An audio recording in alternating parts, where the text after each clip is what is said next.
In 2015, journalist Antonio Olmos went to North Macedonia to cover the refugee crisis for The Guardian. One day, he accidentally dropped the phone and broke his iPhone screen. He really needed it for work, and since there were no Apple stores in North Macedonia, he went to an independent repair shop to fix it. They repaired the screen and home button, and it worked fine. He didn't think more about it until a few weeks later when he received a notification by Apple. It was a standard notification asking him to update the software, which he did. However, within seconds, the phone was displaying a mysterious error 53. The phone was suddenly dead. Back in London, he brought the phone to an Apple store. To his frustration, the staff told him that there was nothing they could do, and he had to pay £270 for a replacement. How can a company deliberately make its own product useless with an upgrade and not warn customers about it? He wondered.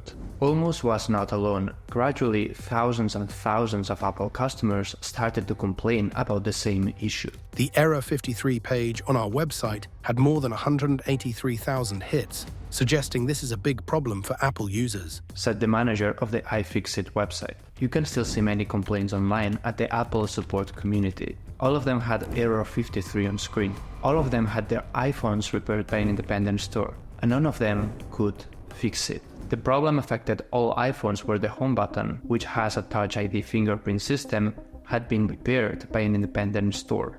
In other words, it affected all people that had either repaired the iPhone themselves or that had gone to an independent repair store to fix it.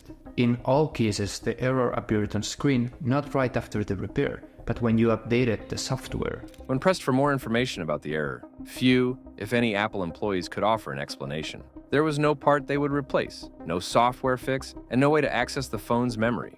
The fix was a new iPhone. Explained Ruben Esparza, a tech journalist. Error 53 was brutal. According to one specialist, the error would simply kill your iPhone. People simply watched in horror how their iPhones, which had costed hundreds of dollars, became suddenly useless. They could not even recover any photos or data they had there. I lost all my data because of this error. I don't want Apple to fix my screen or anything. I just want them to fix the Error 53 so I can use my phone. But they won't, said one victim. What's worse is that Apple knew about the problem but didn't do anything to warn users in advance. And what's more, they didn't offer any solutions for those who already had Error 53. So what's the real reason behind this story? And did Apple ever offer a solution or pay the consequences? In 2019, Apple CEO Tim Cook wrote a letter to shareholders. In this letter, Tim Cook had to explain why iPhone sales had decreased. He was very clear. When people repair their devices, they don't buy new ones. And if people don't buy new iPhones, Apple doesn't make money. It's that simple. That was, and still is, a major problem for Apple. The fact that Error 53 happened only after independent repairs, paired with Apple's history of trying to force customers away from these independent stores, clearly suggests that this was a way for Apple to keep doing that. All along, Apple's view is that it does not want third parties carrying out repairs to its products, and this looks like an obvious extension of that. Explained Kyle Viens, a tech expert.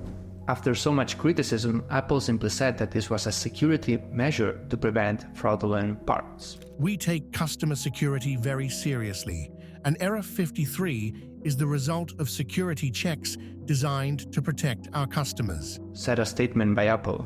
Yet, this sounds like bullshit. If this was really about security, Apple could at least offer a free option to validate the repair. Let's remember that customers didn't have any problems after the repair as such, only after the software update. They didn't think about the customers at all. Apple are arrogant enough to do this. Or they decided that it isn't their problem if customers do something other than what they recommend, said one victim. Independent repair makes sense for most people. At the time, Apple charged about £236 for this repair. An independent store would charge less than $100. So, is this even legal? Car manufacturers, for instance, are not allowed to force customers to only get their car repaired by them. We are supposed to be free to choose how to repair our products. Could Apple's move, which was the sign against independent repairers, go against the law? In 2018, the Australian Federal Court ordered Apple to pay $9 million in penalties for Error 53. The Australian consumer watchdog made 13 undercover calls to Apple acting like a consumer with a faulty device, and in all 13 cases, Apple couldn't find a solution.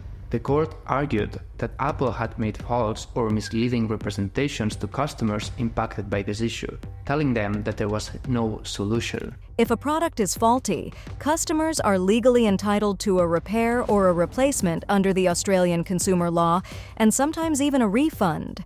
Apple's representations led customers to believe they'd be denied a remedy for their faulty device because they used a third-party repairer, said Sarah Court from the Australian Consumer Watchdog. Apple had also to implement an outreach program to compensate customers impacted by this. In Australia, the program reached 5,000 customers. Overall, it is estimated that Error 53 impacted about 1 in 1,000 iPhones at the time. Taking into account that Apple sold about 222 million iPhone 6, that's over 200,000 victims. So a little $9 million fine is nothing for Apple. The company has made thousands of customers spend extra money for nothing, for simply going to an independent repair store. So the lack of legal consequences is insane. In the US, Apple faced court action, but the case was thrown out.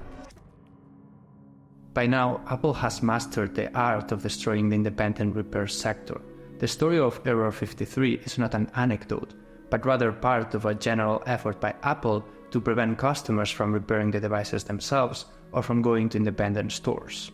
The reason, to be clear, is that Apple makes more money if you repair the devices at Apple stores or simply buy a new one. Similarly, in the past, many Apple customers found out that they couldn't replace the battery themselves. Whenever they would try to do that, an unexpected notification would appear. Important battery message, unable to verify this iPhone has a genuine Apple battery. This example of the battery, though, is by now quite outdated. Now, Apple batteries are glued to the phone, so that self-repair is extremely complicated.